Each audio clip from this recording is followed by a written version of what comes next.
हरे कृष्णा कृष्णा कृष्णा हरे हरे, हरे राम राम राम हरे हरे, हरे कृष्णा। आप सभी भक्त जनों को कामदा एकादशी की हार्दिक शुभकामनाएं। भगवान श्री विष्णु आप सभी के उपवास को स्वीकार करें, आप सभी की मनोकामनाएं पूर्ण करें। आज की कथा का शुभारंभ करने से पहले आप सभी से अनुरोध है, कथा को पूरा सुनकर कमेंट बॉक्स में हरे कृष्णा जरूर लिखिएगा। प्रिय भक्त जनों, आज की कथा का शुभारंभ करते हैं भगवान श्री कृष्ण की एक बहुत ही सुंदर कथा से, जिसे सुनकर आप भी मुस्कुराए बिना नहीं रह सकते। और हम चाहते हैं कि आपका दिन बहुत ही शुभ और मंगलमय हो, आप सदा मुस्कुराते रहें। तो आइए अब आपको सुनाते हैं कान्हा जी की कथा। कान्हा जी और उनके भक्तों के प्रति निश्चल प्रेम का एक अटूट बंधन होता है। कान्हा के भक्त जब भी उन्हें सच्चे मन से पुकारते हैं, वे किसी न किसी रूप में अपने भक्त से मिलने के लिए पहुंच ही जाते हैं। ऐसे ही एक बार किसी गांव में एक पंडित जी रहा करते थे। वह रोज रोज घर घर जाकर भगवत गीता का पाठ किया करते थे, क्योंकि कान्हा जी को ऐसे लोग बहुत ही प्रिय होते हैं जो सदा भगवत गीता का पाठ करते हैं या सुनते हैं। और कान्हा जी की विशेष कृपा भी ऐसे भक्तों पर सदा बनी रहती है। अब एक दिन उन पंडित जी को जब वे जा रहे थे, रास्ते में कुछ चोरों ने पकड़ लिया और डांटते हुए पूछने लगे कि तेरे पास जो कुछ भी है हमें दे दे। पंडित जी हाथ जोड़कर बोले, बेटा मेरे पास तो कुछ भी नहीं है, बस यही एक भगवत गीता की पुस्तक है। चाहो तो तुम इसे ले लो, और अगर तुम्हें कुछ चाहिए तो तुम एक काम करना, मैं यहीं पड़ोस के घर में जाकर रोज भगवत गीता का पाठ करता हूँ। वह यजमान बहुत दानी लोग हैं। जब मैं वहाँ पर कथा सुना रहा होऊंगा, तब तुम उनके घर में आकर चोरी कर लेना, क्योंकि उस समय तो सभी लोग कथा सुनने में व्यस्त रहेंगे। तब तुम्हें चोरी करने में आसानी रहेगी। चोर पंडित जी की यह बात मान गया और पंडित जी को छोड़ दिया। अगले दिन जब पंडित जी उसी पड़ोस के घर में कथा सुना रहे थे, तब पंडित जी के कहे अनुसार वह चोर भी वहां आ गया। पंडित जी ने उस चोर को देख लिया था। अब वे अपनी कथा के बीच में उस चोर को सुनाते हुए कहने लगे कि यहाँ से मीलों दूर एक गांव है वृंदावन, वहीं पर एक लड़का रहता है जिसका नाम है कान्हा। वह अक्सर वहां आया करता है। वह हीरो जवारातों से सदा लदा रहता है। अगर कोई लूटना चाहता है तो उसे लूट ले। वह रोज रात को उस पीपल के पेड़ के नीचे आता है, जिसके आसपास बहुत सारी झाड़ियां हैं। चोर ने जब पंडित जी की बात सुनी तो बड़ा खुश हुआ और खुशी खुशी अधिक धन पाने की इच्छा से वहां से चला गया।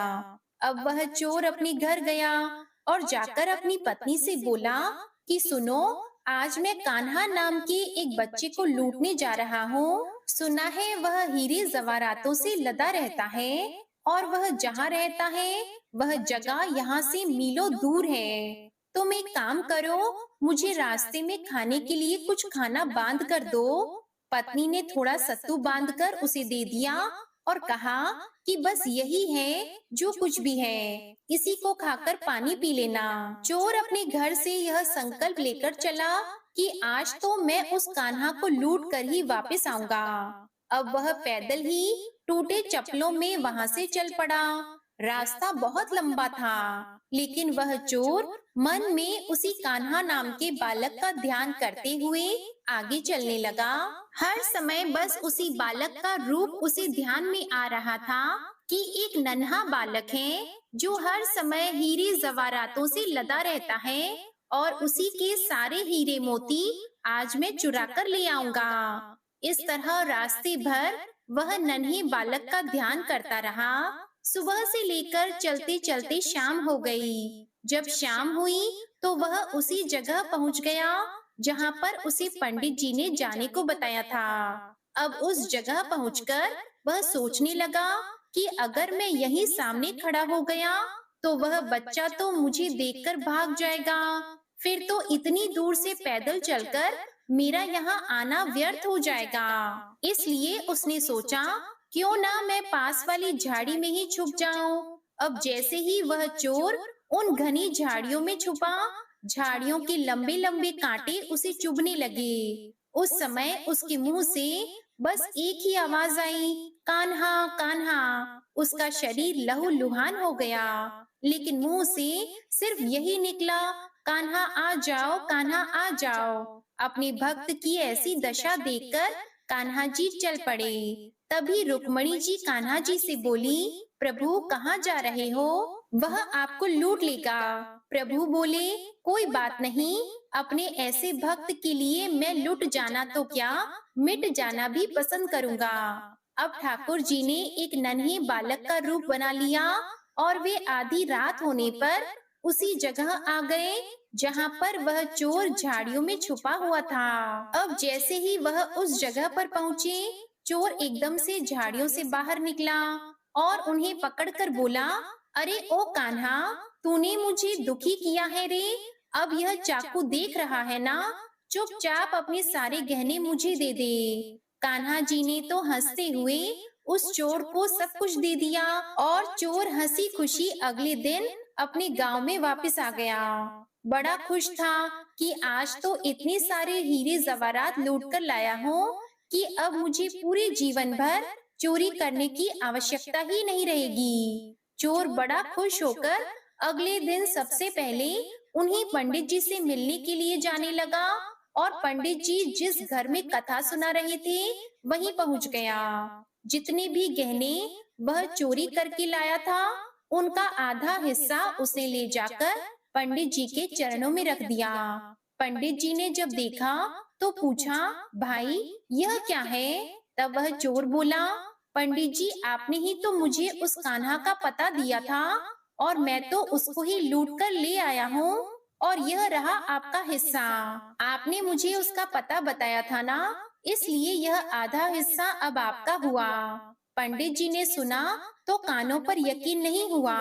बोले, अरे भाई, मैं इतने साल से ठाकुर जी की सेवा कर रहा हूँ, इतने साल से पंडिताई कर रहा हूँ, वह मुझे तो आज तक नहीं मिली, और भला तुझ जैसे पापी को कान्हा कहाँ से मिल सकते हैं?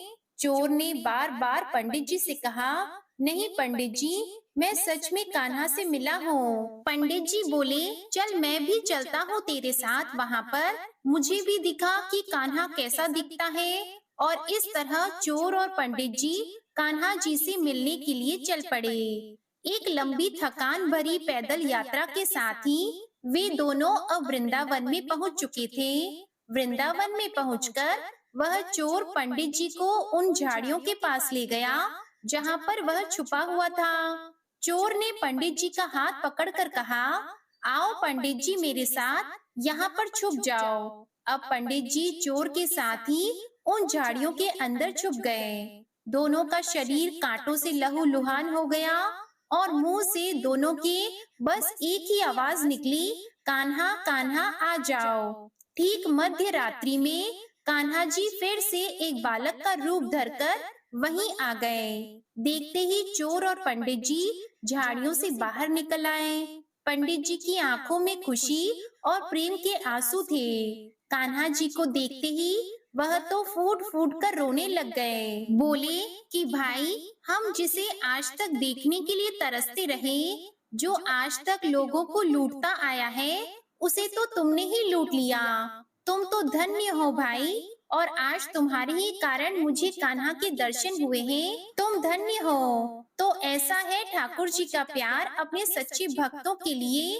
वो जो भी उन्हें दिल से पुकारते हैं, भागे चले आते हैं। तो प्रेम से कहिए, जय श्री राधे कृष्णा, हरे कृष्णा। जो भक्त एकादशी का उपवास न रख पाए, उन्हें भी सच्चे मन से श्रद्धा और भक्ति पूर्वक कामदा एकादशी की इस व्रत कथा को अवश्य ही सुनना चाहिए। धर्मराज युधिष्ठिर भगवान श्री कृष्ण से कहते हैं, हे भगवान, मैं आपको कोटि कोटि नमस्कार करता हूँ। अब आप कृपा करके चैत्र शुक्ल एकादशी का महात्म्य कहिए। श्री कृष्ण कहने लगे, हे धर्मराज, यही प्रश्न एक समय राजा दिलीप ने गुरु वशिष्ठ जी से किया था और जो समाधान उन्होंने किया वो सब मैं तुमसे कहता हूँ। प्राचीन काल में भोगीपुर नामक एक नगर था।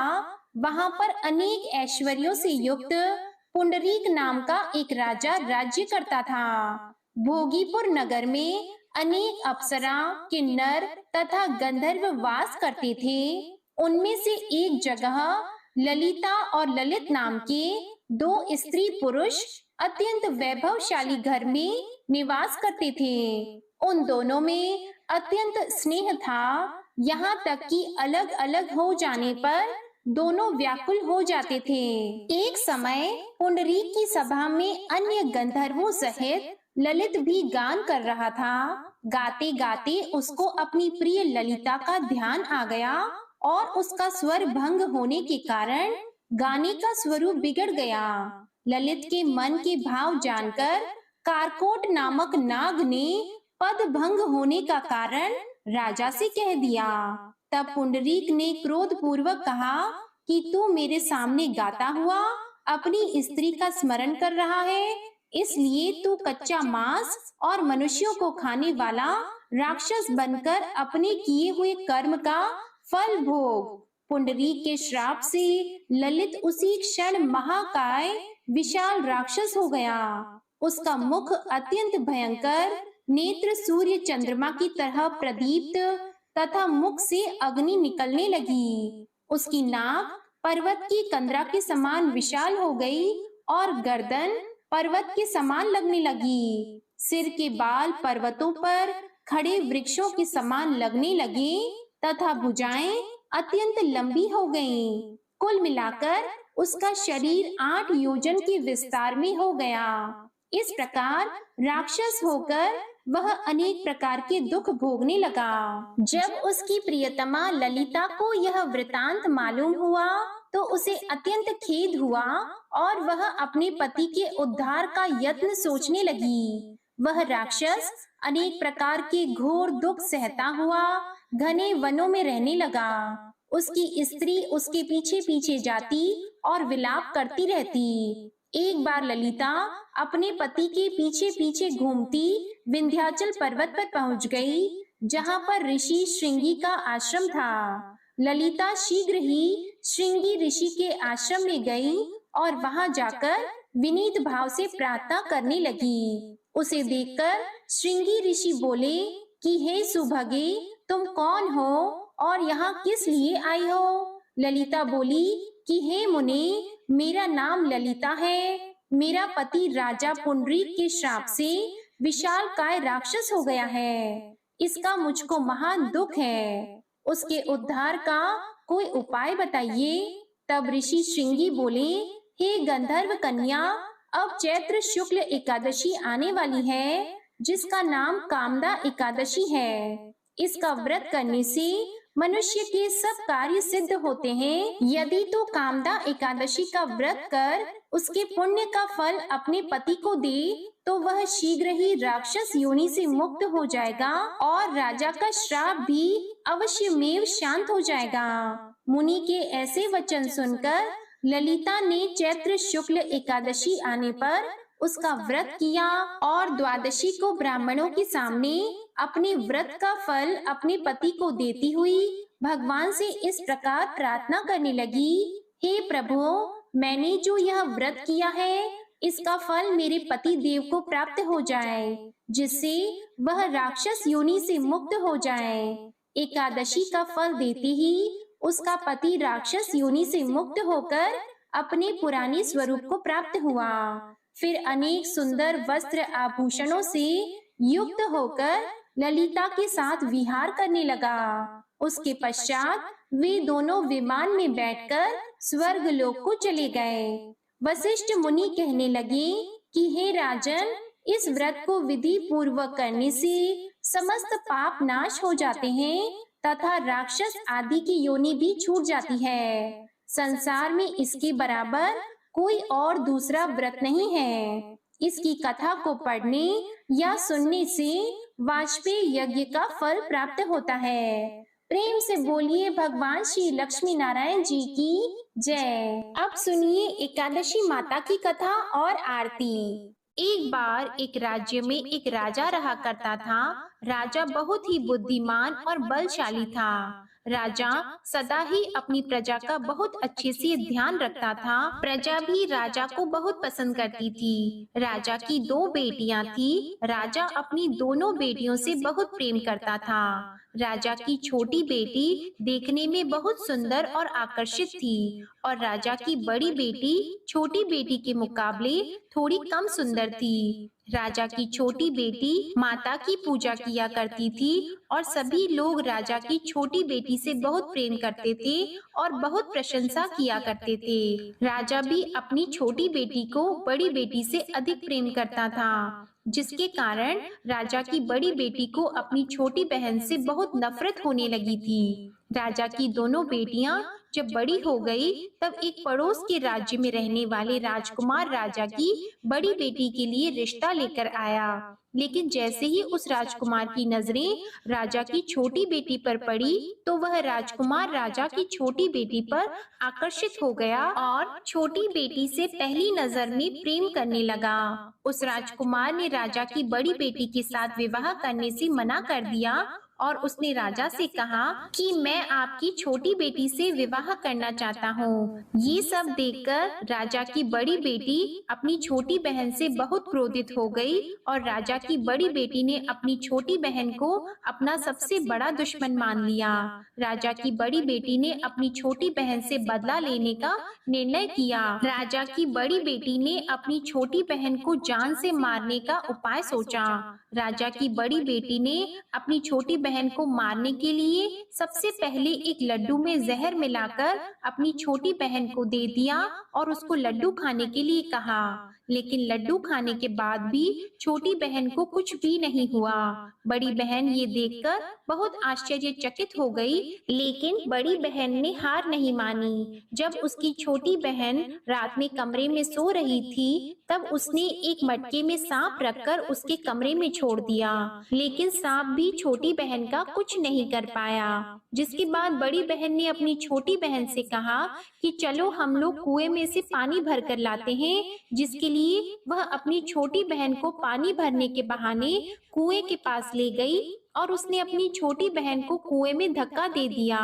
लेकिन छोटी बहन को तब भी कुछ नहीं हुआ, क्योंकि हर बार ग्यारस माता उसकी रक्षा कर रही थी और उधर बड़ी बहन अपने सारे प्रयास के बाद भी असफल हो रही थी, जिससे वह बहुत क्रोधित हो गई और फिर उसने अपनी छोटी बहन के पास जाकर उससे प्रश्न किया कि मेरी छोटी बहन, क्या तुमको पता है कि भगवान ने सबको मृत्यु एक निश्चित समय पर लिखी हुई है और कैसे तुम्हारी या मेरी मृत्यु होगी, क्या ये तुम जानती हो? तब छोटी बहन ने अपनी बड़ी बहन को बताया कि हाँ दीदी, मैं तो जानती हूँ मेरी मृत्यु कैसे होगी। छोटी बहन से ये सब बातें सुनकर बड़ी बहन मन ही मन बहुत प्रसन्न होने लगी और उसने अपनी छोटी बहन से कहा कि तो तुम मुझे अपनी मृत्यु का राज बताओ। तब छोटी बहन ने अपनी बड़ी बहन से कहा कि मेरी मृत्यु तो एक तोते में है। जो तोते के गले में एक हार है, उससे मेरी मृत्यु होगी। जब तक कोई भी व्यक्ति तोते को मारकर उस हार को अपने गले में पहनेगा, तो मैं मूर्छित हो जाऊंगी और जैसे ही उस हार को अपने गले से उतारेगा,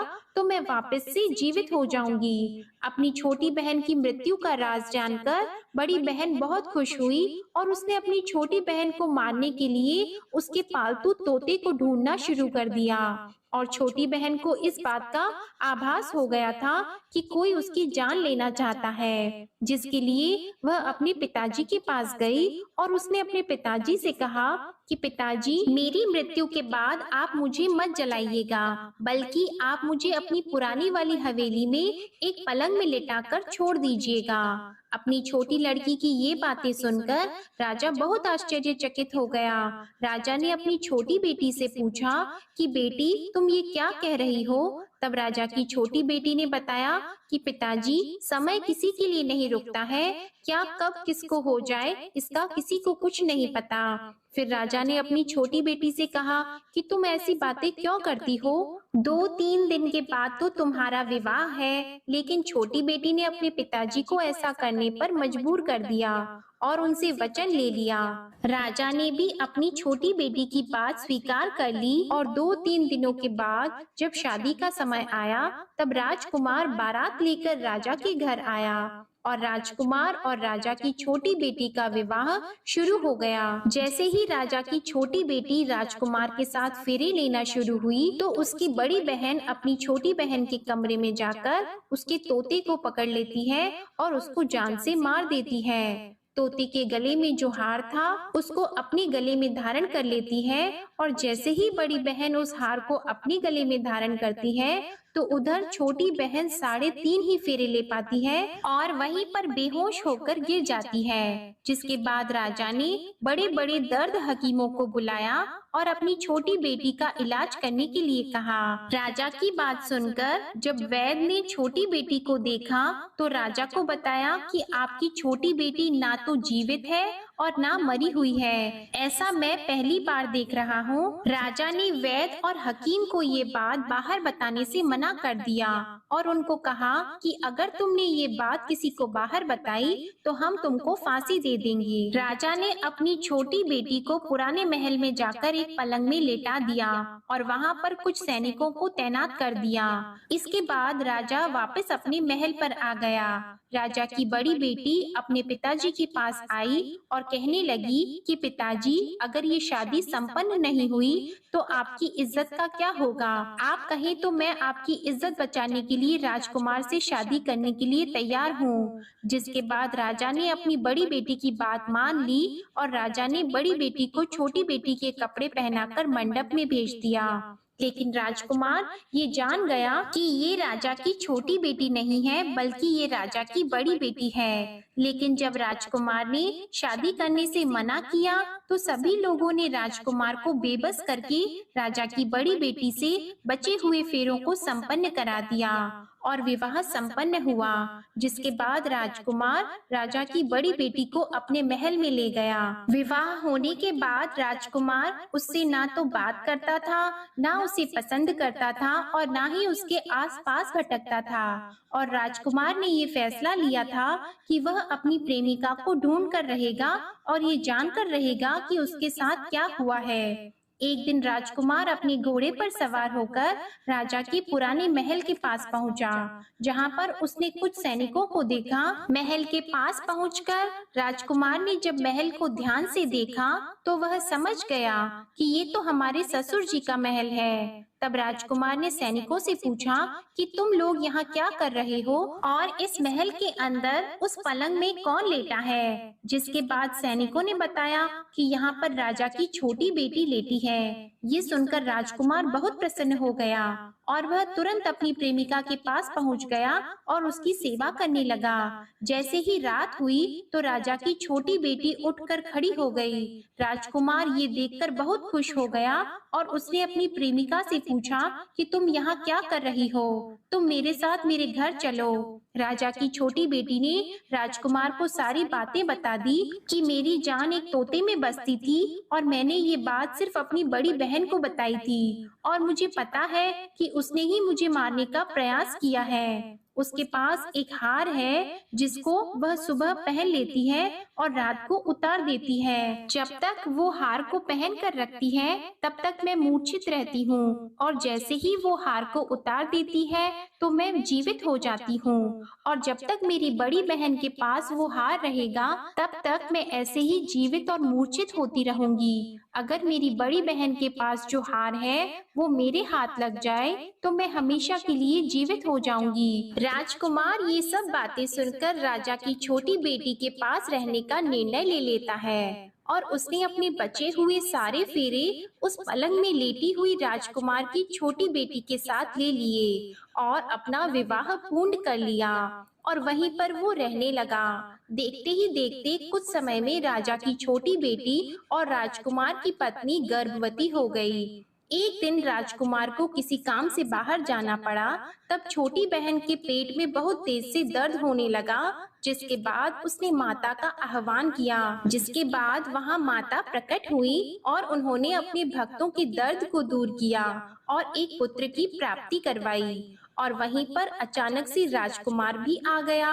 राजकुमार ने ग्यारस माता को देखा तो वह आश्चर्यचकित हो गया और उसने तुरंत ग्यारस माता को प्रणाम किया। और ग्यारस माता ने राजकुमार से कहा, जब तुम्हारा पुत्र 5 वर्ष का हो जाए तो तुम आकर अपनी पत्नी का हार इसके गले में डाल देना। और देखते ही देखते राजकुमार और राजा की छोटी बेटी का पुत्र 5 वर्ष का हो जाता है। तो राजकुमार अपने बेटे से कहता है कि बेटा, मैं कुछ काम से बाहर जा रहा हूँ, तुम अपनी माता का ध्यान रखना। और वहाँ से चला जाता है। राजा को बाहर निकलता देखकर बड़ी बहन के सैनिक देख लेते हैं और बड़ी बहन को जाकर सारी बातें बता देते हैं। जिसके बाद बड़ी बहन अपनी छोटी बहन के पुत्र को वहाँ से उठवा लेती है और उसको मरवा देती है। छोटी बेटी के पुत्र के 2 टुकड़े करवा देती है।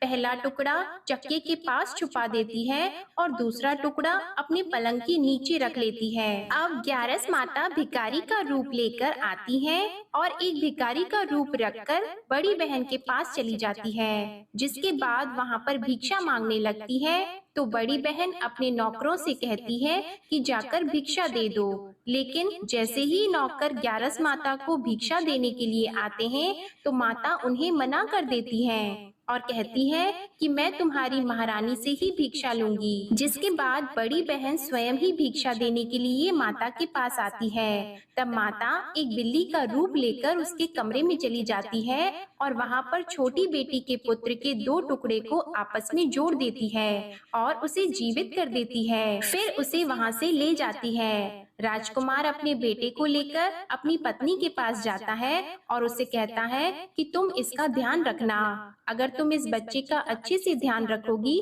तो मैं तुमसे बात करूंगा। एक दिन राजकुमार अपने बच्चे से कहता है कि तुम मम्मी से उनके गले का हार मांग लो। तो अपने पिता की बात मानकर राजकुमार का लड़का अपनी मम्मी के पास जाता है और कहता है कि मम्मी, मुझे तुम्हारा हार चाहिए। यह सुनकर पहले तो बड़ी बहन बहुत क्रोधित होती है, पर उसको यह याद आता है कि राजकुमार ने कहा था कि अगर मैं इस बच्चे का ध्यान अच्छे से रखूंगी तो वह मुझसे बात करेंगे। जिसके कारण वह हार उस बच्चे को दे देती है और वह तुरंत हार को ले जाकर अपने पिताजी को दे देता है। और तभी राजकुमार अपने बेटे को लेकर वहाँ से जाने लगता है और अपनी पत्नी से कहता है कि तुम हमारे लिए खाना बनाकर रखना, मैं शाम को आकर तुम्हारे साथ खाना खाऊंगा। और वह अपने बेटे को लेकर वहाँ से चला जाता है। जिसके बाद वह राजा के पास जाता है और उनको सारी बातें बता देता है। राजा अपनी बड़ी बेटी की ये करतूत सुनकर बहुत क्रोधित होते हैं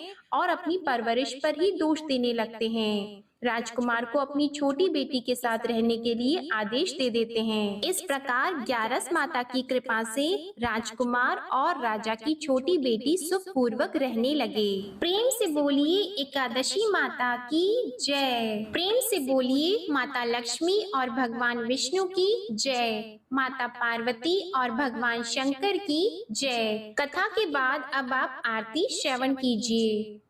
ओम जय एकादशी माता मैया, जय एकादशी माता।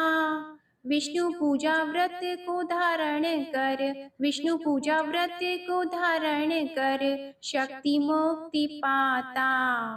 ओम जय एकादशी माता। तेरे नाम गिनाऊं देवी, भक्ति प्रदान करनी, मैया भक्ति प्रदान करनी। गण गौरव की देनी, गण गौरव की देनी, माता शास्त्रों में वरनी। ओम जय एकादशी माता।